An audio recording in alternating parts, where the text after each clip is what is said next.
JRG ব্লগলৈ সকলোকে স্বাগতম জনাইছোঁ। আজি আমি আলোচনা কৰিবলৈ লৈছোঁ হায়াৰ ছেকেণ্ডেৰী ফাৰ্ষ্ট ইয়েৰ আৰু ছেকেণ্ড ইয়েৰৰ ছাত্ৰ ছাত্ৰীসকলে প্ৰজেক্ট ৱৰ্ক কেনেকৈ প্ৰস্তুত কৰিব সেই সম্পৰ্কে। ইতিমধ্যে আজিকালি ক্লাছ 9-10ৰ পৰা সকলোতে প্ৰজেক্ট ৱৰ্ক দিয়ে, গতিকে প্ৰজেক্টটো কেনেকৈ প্ৰস্তুত কৰিব লাগে আৰু বিশেষকৈ হায়াৰ ছেকেণ্ডেৰী লেভেলত প্ৰজেক্ট ৱৰ্কত মাৰ্কিং ছিষ্টেমটো কেনেকুৱা হয় সেই সম্পৰ্কে আজি ভিডিঅ'টোত আমি আলোচনা কৰিম। যিহেতু HS ফাৰ্ষ্ট ইয়েৰ আৰু second ইয়েৰত Sociology, Political Science, Economics সকলো সাবজেক্টতেই বিশেষভাৱে প্ৰজেক্ট ৱৰ্ক দিছে। এই প্ৰজেক্টবিলাক প্ৰস্তুত কৰোঁতে ছাত্ৰ ছাত্ৰীসকলে বিশেষকৈ গুৰুত্ব দিবলগীয়া বিষয়টো হ'ল টপিক তেওঁলোকে কি নিৰ্বাচন কৰিব। যিহেতু ছাত্ৰ ছাত্ৰীসকলে টপিক নিৰ্বাচন কৰিব নালাগে, ছাত্ৰ ছাত্ৰীসকলক কি টপিক দিব লাগিব সেই সম্পৰ্কে ইতিমধ্যে কাউন্সিলৰ পৰা দিয়া গাইডলাইনছত উল্লেখ আছে। প্ৰতিটো সাবজেক্টৰে টপিক যেহেতু গাইডলাইনছত দিয়া আছে, গতিকে সেইমতে টিচাৰে ছাত্ৰ ছাত্ৰীসকলক টপিকছ দিব। সেই টপিকটোৰ সম্পৰ্কত বা সেই বিষয়বস্তুটোৰ সম্পৰ্কত তোমালোকে ৰিচাৰ্চ মেটেৰিয়েল আৰু ডাটা সংগ্ৰহ কৰিব লাগিব। এটা ৰিচাৰ্চ মেটেৰিয়েলছ মানে বিষয়বস্তুটো গৱেষণা কৰিবৰ বাবে যিবিলাক বিষয় তোমালোকে অধ্যয়ন কৰিব লাগিব, সেই বিষয়বিলাক তোমালোকে বিচাৰিব লাগিব। যদি বিষয়বস্তুটো পৰিসাংখ্যিকীয় তথ্যৰ সহায়ত আলোচনা কৰিব পাৰি, তেতিয়াহ'লে তোমালোকে তথ্যও সংগ্ৰহ কৰিব পাৰা। গতিকে দ্বিতীয় ষ্টেপত তোমালোকে ৰিচাৰ্চ মেটেৰিয়েল আৰু ডাটা সংগ্ৰহ কৰিব লাগিব।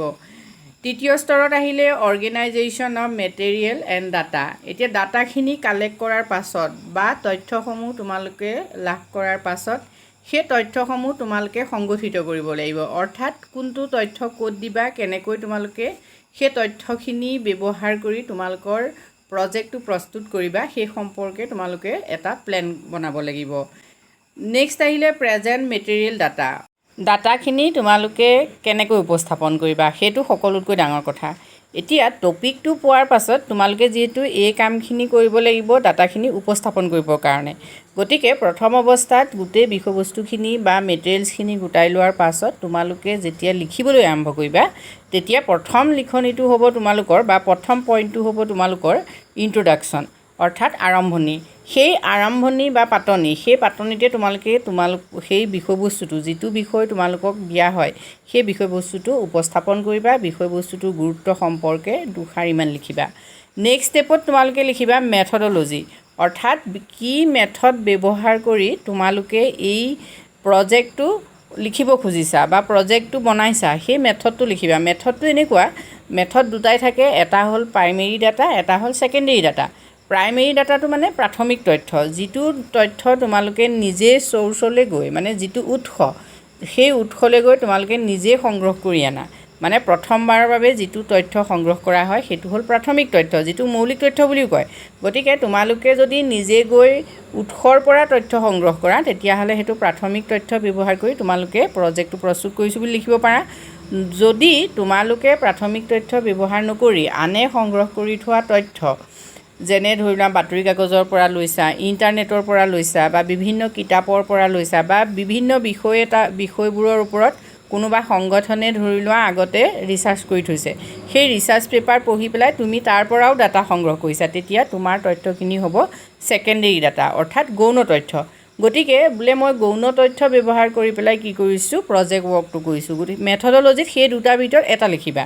অৰ্থাৎ তুমি যদি নিজে গৈ তথ্য সংগ্ৰহ কৰা তেতিয়া তুমি লিখিব পাৰা যে প্ৰাথমিক তথ্য সংগ্ৰহ কৰি প্ৰস্তুত কৰা হৈছে, নহ'লে যদি তুমি নিজে নগৈ অন্য মানে গৌণ তথ্যৰ পৰা লৈছা তেতিয়াহ'লে গৌণ তথ্য সংগ্ৰহ কৰি প্ৰজেক্টটো প্ৰস্তুত কৰা হৈছে বুলি তোমালোকে লিখিব লাগিব। নেক্সট আহিল এনালাইচিছ। এতিয়া এই এনালাইচিছ মানে ব্যাখ্যাত তোমালোকে বিষয়বস্তুটোৰ সম্পৰ্কত যিমানখিনি কথা জানিছা সেইখিনি তোমালোকে অতি সহকাৰে বৰ্ণনাত্মক দৃষ্টিভংগীৰে বিশ্লেষণ কৰিবলৈ চেষ্টা কৰা। গতিকে সেই বিষয়বস্তুটোৰ সম্পূৰ্ণ কথাখিনি লিখাৰ পাছত তোমালোকে লিখিব লাগিব ফাইণ্ডিংছ মানে তোমালোকে কি পালা বিষয়বস্তু এটা যিহেতু তোমালোকে অধ্যয়ন কৰিছা বা বিষয়বস্তু এটাৰ সম্পৰ্কত তোমালোকে ডাটা সংগ্ৰহ কৰি তুমি কি পালা। গতিকে বিশ্লেষণৰ নেক্সট ষ্টেপত তোমালোকে লিখিব লাগিব ফাইণ্ডিংছত চোৱা, ফাইণ্ডিংছ বিভিন্ন ধৰণৰ হ'ব পাৰে। যেনে তুমি ধৰি লোৱা এটা সমস্যা সম্পৰ্কত আলোচনা কৰিছিলা, এতিয়া সেই সমস্যাটো তুমি পোৱাৰ পাছত সেই সমস্যাটোৰ পৰা কেনেধৰণৰ পৰিৱেশ সৃষ্টি হৈছে সেই সম্পৰ্কে তুমি লিখিব পাৰা ফাইণ্ডিংছত। বা এনেকুৱা এটা বিষয় আলোচনা কৰিছা যিটোৰ সুবিধা অসুবিধা তুমি লিখিব পাৰা। যদি তোমাৰ টপিকটো তেনেকুৱা টাইপৰ হয় তেতিয়াহ'লে তুমি তাত সুবিধা আৰু অসুবিধা ফাইণ্ডিংছত তুমি সেইখিনি লিখিব পাৰা। নেক্সট নহয় যে তুমি এনেকুৱা এটা টপিক পাইছা যিটো টপিকৰ আলোচনা কৰাৰ পাছত তুমি কিছুমান সমস্যা দেখিছা, সেই সমস্যাখিনি তুমি উপস্থাপন কৰা, বিশ্লেষণ কৰা। নেক্সট ষ্টেপত তুমি সমস্যাখিনি সমাধানৰ বাবে কিছুমান ৰিমেডি লিখা, অৰ্থাৎ সমস্যাবোৰ কেনেকৈ সমাধান কৰিব পাৰিব সেই ক্ষেত্ৰত তুমি কমেণ্ট আগবঢ়োৱা যে এইটো পলিচি গ্ৰহণ কৰিলে সমস্যাটো সমাধান হ'ব বা চৰকাৰে এনেধৰণৰ নীতি গ্ৰহণ কৰিলে কি হয় সমস্যাবিলাক সমাধান হয়। আৰু নেক্সট ষ্টেপত তুমি আৰু কথা লিখিব পাৰা, তাতে বিভিন্ন ধৰণৰ চাব পইণ্ট দি তোমালোকে লিখিব পাৰা যে ধৰি লোৱা এটা সমস্যা, যেনিবা সমস্যাটো যদি দীৰ্ঘকালীন হয় তেতিয়াহ'লে সেই সমস্যাটোৱে কেনেধৰণৰ প্ৰভাৱ পেলাব সমাজত, বা যদি এটা সমস্যাৰ কথা লিখিছা যিটো সমস্যা তোমাৰ হ্ৰস্বকালীন সমস্যা তেতিয়াহ'লে সেই সমস্যাটোৰ পৰা কি সমাধান, সেই সমস্যাটো কেনেকৈ সমাধান কৰিব পৰা হ'ব। অৰ্থাৎ তুমি সমাধানৰ সূত্ৰও এই প্ৰজেক্টটোৰ ভিতৰত লিখিব পাৰা। অৰ্থাৎ বিষয়বস্তু এটা যিমানখিনি কৰিব পাৰি বিষয়বস্তুটোৰ ওপৰত সম্পূৰ্ণ দৃষ্টিভংগী তোমাৰ কি কৰিব পাৰা উপস্থাপন কৰিব পাৰা, মাত্ৰ পইণ্ট আউট কৰি তোমালোকে উপস্থাপন কৰিব পাৰা। গতিকে বিষয়বস্তু লৈ তোমালোকে সুবিধা অসুবিধা লিখিব পাৰা বা বিষয়বস্তুটোৰ পৰা সমস্যা লিখিব পাৰা, বিষয়বস্তুটোৰ ৰিমেডিজৰ ক্ষেত্ৰত লিখিব পাৰা, সেই কথাখিনি তোমালোকে চাব পইণ্ট কৰি এনালাইচিছৰ পাছত ফাইণ্ডিংছত লিখিব পাৰা। নেক্সট ষ্টেপ হ'ল কনক্লুজন। কনক্লুজন মানে সামৰণি। সামৰণিত তোমালোকে বিষয়বস্তুটো অধ্যয়ন কৰি কি পালা সেই কথাটো তোমালোকে স্পষ্টকৈ উল্লেখ কৰা। লাষ্ট ষ্টেপটো হ'ল ফুটনোট বা বিব্লিঅ'গ্ৰাফী, ৰেফাৰেঞ্চ বুক, সেই কথাখিনিও তোমালোকে উল্লেখ কৰিব লাগিব। ফুটনোটত তোমালোকে বিশেষকৈ কি চ'ৰ্চৰ পৰা তোমালোকে তথ্যসমূহ সংগ্ৰহ কৰিলা, অৰ্থাৎ কোনখন কিতাপৰ পৰা ল'লা বা কোনোবা যদি অৰ্গেনাইজেশ্যনৰ সহায় লৈছা তেতিয়াহ'লে তোমালোকে সেইখিনি উল্লেখ কৰিব লাগিব। ফুটনোটত সেই বিশেষ কথাখিনি তোমালোকে উল্লেখ কৰিব লাগিব, গ্ৰন্থপঞ্জীৰ নাম দিব লাগিব, ৰেফাৰেঞ্চ বুক হিচাপে কি ব্যৱহাৰ কৰিছা সেইখিনি কথা তোমালোকে উল্লেখ কৰিব লাগিব। আৰু সেইখিনি কৰাৰ পাছতে তোমালোকৰ প্ৰজেক্ট ৱৰ্কৰ কাম সম্পূৰ্ণ হ'ব। এতিয়া মাৰ্কিং ছিষ্টেমটো তোমালোকে চাই লোৱা কেনেকৈ তোমালোকক মাৰ্কছ দিয়া হ'ব। ফাৰ্ষ্ট ষ্টেপটো হ'ল relevance of the topic. Relevance of the topic অৰ্থাৎ টপিকটোৰ যুক্তিযুক্ততা, সেই সম্পৰ্কত তোমালোকৰ 3 মাৰ্কছ থাকিব। মানে টপিকটোৰ ওপৰত তুমি প্ৰথম উপস্থাপন কেনেকৈ কৰিছা, টপিকটো কিমান যুক্তিসন্মত হয় গৱেষণাৰ বাবে ইত্যাদি বিষয়ৰ ওপৰত নিৰ্ভৰ কৰি তোমালোকক 3 মাৰ্কছ দিয়া হ'ব। নেক্সট আহিলে নলেজ কণ্টেণ্ট ৰিচাৰ্চ। এতিয়া তোমাৰ যিটো ৰিচাৰ্চ টপিক হয় বা কণ্টেইন হয় সেই কণ্টেইনটোৰ ওপৰত তুমি কেনেদৰে বিশ্লেষণ কৰিছা, অৰ্থাৎ বিষয়বস্তুটো তুমি কিমানখিনি আয়ত্ত কৰিব পাৰিলা, তোমাৰ জ্ঞানৰ পৰিসীমা কিমান বৃদ্ধি হ'ল, সেই গোটেই কথাখিনি তোমাৰ প্ৰজেক্টটোৰ যি এনালাইচিছ বা তোমাৰ যি যুক্তিসন্মত বিচাৰ বিশ্লেষণ তাতে সেইখিনি ওলাই থাকিব। গতিকে সেইখিনিৰ ওপৰত তোমাক 6 মাৰ্কছ দিয়া হ'ব।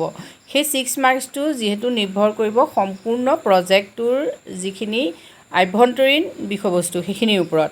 নেক্সট আহিলে প্ৰেজেণ্টেশ্যন টেকনিক। এতিয়া যিহেতু এইবাৰ প্ৰজেক্ট তোমালোকে প্ৰেজেণ্টেশ্যন কৰিব লাগিব, অৰ্থাৎ প্ৰজেক্টটো তুমি প্ৰস্তুত কৰাৰ পাছত সেই প্ৰজেক্টটো তুমি উপস্থাপন কৰিব লাগিব, মানে প্ৰজেক্টটোৰ বিষয়ে তুমি ক'ব লাগিব। সেই ক্ষেত্ৰত তোমাক শিক্ষানুষ্ঠানে প্ৰজেক্ট প্ৰেজেণ্টেশ্যনৰ বাবে এটা পৰিৱেশ গঢ়ি দিব। এতিয়া প্ৰজেক্ট প্ৰেজেণ্টেশ্যনৰ ক্ষেত্ৰত আমি দুটা আচলতে নিয়ম ফ'ল' কৰা হয়। সাধাৰণতে তোমালোকে পাৱাৰ পইণ্টত প্ৰজেক্ট প্ৰেজেণ্টেশ্যন কৰিব পাৰা, আৰু পাৱাৰ পইণ্টত মানে ডিজিটেলি মন কৰিবা, আৰু আমি এনেও কি হয় ৰিডিং দিব পাৰোঁ। অৰ্থাৎ প্ৰেজেণ্টেশ্যন যেনেকেই নহওক তুমি কেনেকৈ উপস্থাপন কৰিছা, কিমান সুন্দৰভাৱে, কিমান পৰিকল্পিতভাৱে আৰু কিমান শুদ্ধভাৱে নিখুঁতভাৱে তুমি তোমাৰ প্ৰজেক্টটো উপস্থাপন কৰিব পাৰিছা সেই ক্ষেত্ৰত মাৰ্কিং কৰা হ'ব। আৰু এই ক্ষেত্ৰত মাৰ্কছ থাকিব 3 মাৰ্কছ। লাষ্ট মাৰ্কিং ছিষ্টেমটো হ'ল ভাইচ ভোজ, অৰ্থাৎ যিটো ছিষ্টেমত তোমালোকক কুৱেশ্যন আনচাৰ সোধা হ'ব। এতিয়া যিটো প্ৰজেক্ট তোমালোকক কৰিবলৈ দিয়া হয় সেই প্ৰজেক্টটোৰ ওপৰত তোমালোকক এক্সটাৰ্নেল যিজন এক্সামিনাৰ থাকিব, অৰ্থাৎ যিজন এক্সপাৰ্ট থাকিব, লগতে তোমালোকৰ যিটো ইণ্টাৰনেল এক্সামিনাৰো থাকিব, সেই এক্সটাৰ্নেল ইণ্টাৰনেল যিসকল থাকিব এক্সামিনাৰ তেখেতসকলে তোমালোকক সেই প্ৰজেক্টটোৰ ওপৰত কুৱেশ্যন সুধিব। সেই কুৱেশ্যন আনচাৰ যিটো তোমালোকৰ ছেশ্যন হ'ব সেইটোত তোমালোকৰ মাৰ্কছ থাকিব 8। অৰ্থাৎ বিষয়বস্তু এটা তোমালোকে উপস্থাপন কৰিলেই নহ'ব, বিষয়বস্তুটোৰ ওপৰত তুমি কিমানখিনি জ্ঞান আহৰণ কৰিলা সেই কথাটো প্ৰতিপন্ন কৰিব পাৰিবা এই ভাইচ ভোজৰ সহায়ত। গতিকে তোমালোকে ভাইচ ভোজৰ বাবে বিশেষকৈ প্ৰস্তুতি চলাব লাগিব, যিহেতু ইয়াত সকলোতকৈ বেছি মাৰ্কছ দিয়া আছে, মাৰ্কছ হ'ল 8। এতিয়া অল টোটেল তোমালোকক 20 মাৰ্কছ দিয়া হ'ব এই প্ৰজেক্ট ৱৰ্কত। গতিকে যিসকল ছাত্ৰ ছাত্ৰীয়ে ইতিমধ্যে প্ৰজেক্ট ৱৰ্ক কেনেকৈ বনাবা সেই সম্পৰ্কত মোক কমেণ্ট কৰিছিলা, তেওঁলোকে নিশ্চয় এই সম্পৰ্কে বুজি পাইছা। আৰু ষ্টেপ বাই ষ্টেপ তোমালোকে প্ৰজেক্ট ৱৰ্কটো যদি লিখা তেতিয়াহ'লে তোমালোকৰ এই প্ৰজেক্ট ৱৰ্কৰ 20 মাৰ্কছ কেতিয়াও কটা নাযায়। গতিকে এই সম্পৰ্কত তোমালোকে তোমালোকৰ শিক্ষকৰ লগতো আলোচনা কৰি প্ৰজেক্ট ৱৰ্কটো প্ৰস্তুত কৰিবা। আজিৰ ভিডিঅ'টোত আমি তোমালোকৰ বাবে এইখিনি তথ্য আলোচনা কৰিছোঁ। যদি তোমালোক উপকৃত হৈছা কমেণ্ট কৰি জনাবা। ধন্যবাদ।